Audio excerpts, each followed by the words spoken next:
Hello guys, welcome back in my YouTube channel care of nature. So guys, पहली video में हमने cell का overview जाना था। आई होप आपको अच्छी लगी होगी वीडियो, लेकिन आज हम समझेंगे सेल के बाहर जो सेल मेम्ब्रेन है उसके बारे में। चलिए शुरू करते हैं। अब हम समझ चुके हैं सेल के सारे कंपोनेंट्स या फिर सेल के सारे ऑर्गेनल्स प्लाज्मा मेम्ब्रेन से कवर रहते हैं। प्लाज्मा मेम्ब्रेन को ही सेल मेम्ब्रेन या फिर बायोलॉजिकल मेम्ब्रेन कहा जाता है। अगर प्लाज्मा मेम्ब्रेन के फंक्शन की बात करें, प्लाज्मा मेम्ब्रेन सेल की बाउंड्री डिफाइन करता है। प्लाज्मा मेम्ब्रेन एक इम्परमिएबल बैरियर की तरह होता है। प्लाज्मा मेम्ब्रेन सेल साइटोप्लाज्म और साइटोप्लाज्म में प्रेजेंट जो सेल ऑर्गेनल्स हैं उनको सेपरेट करके रखता है।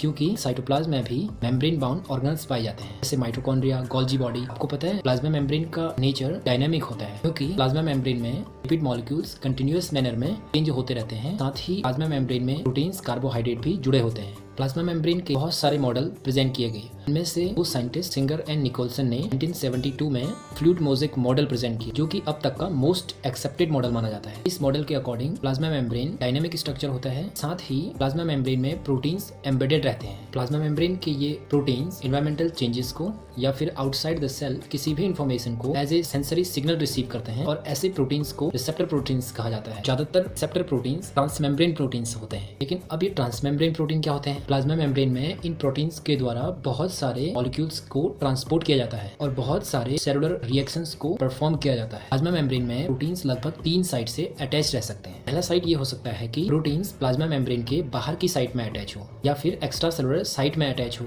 इसे पेरिफेरल प्रोटीन्स कहा जाता है। दूसरा cytosolic site of plasma membrane से अटैच हो सकता है। तीसरा साइट ये हो सकता है कि प्रोटीन्स प्लाज्मा मेम्ब्रेन में एम्बेडेड हो सकते हैं, मतलब दोनों लिपिड मोनोलेयर्स को क्रॉस करके धसे हो सकते हैं, और इन्हीं को ट्रांसमेम्ब्रेन प्रोटीन्स कहा जाता है। प्लाज्मा मेम्ब्रेन में पाए जाने वाले प्रोटीन्स ही प्लाज्मा मेम्ब्रेन को फ्लूइड नेचर प्रोवाइड कराते हैं। साथ ही प्लाज्मा मेम्ब्रेन को स्ट्रक्चरल सपोर्ट भी देते हैं, ताकि सेल मेम्ब्रेन ब्रेक ना हो जाए, फिर सेल डिस्ट्रॉय ना हो जाए। प्लाज्मा मेम्ब्रेन ऐसे तो इम्परमिएबल बैरियर होता है, मीन्स कोई भी मॉलिक्यूल्स प्लाज्मा मेम्ब्रेन को क्रॉस नहीं कर सकता है, लेकिन very small non polar molecules plasma membrane से इजीली ट्रांसपोर्ट हो जाते हैं। क्यों? इसका आंसर अभी मिल जाएगा। प्रोटीन्स के साथ साथ कार्बोहाइड्रेट भी प्लाज्मा मेम्ब्रेन से बाउंडेड रहते हैं, जो कि ग्लाइकोप्रोटीन्स, ग्लाइकोलिपिड्स का फॉर्मेशन करते हैं। लेकिन क्वेश्चन ये है कि प्लाज्मा मेम्ब्रेन किसका बना होता है? सोचो सेल का जो प्लाज्मा मेम्ब्रेन है या फिर सेल मेम्ब्रेन है, वो लिपिड के बाइलेयर फॉर्मेशन से बनता है। लिपिड मॉलिक्यूल्स ऐसे ऑर्गेनिक मॉलिक्यूल्स होते हैं जो वाटर में इनसॉल्युबल होते हैं, मतलब ये मॉलिक्यूल्स पानी में घुलते नहीं हैं। In general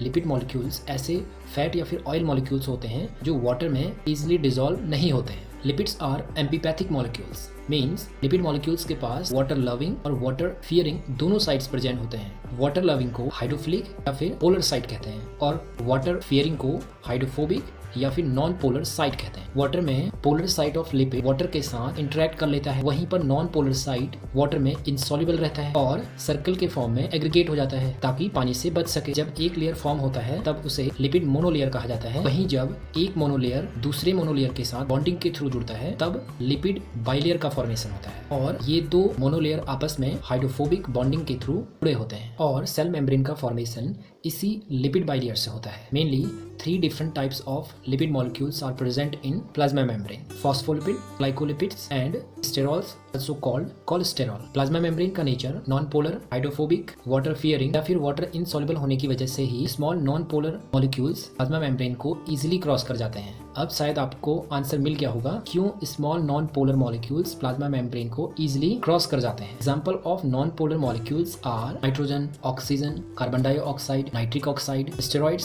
such as cholesterol.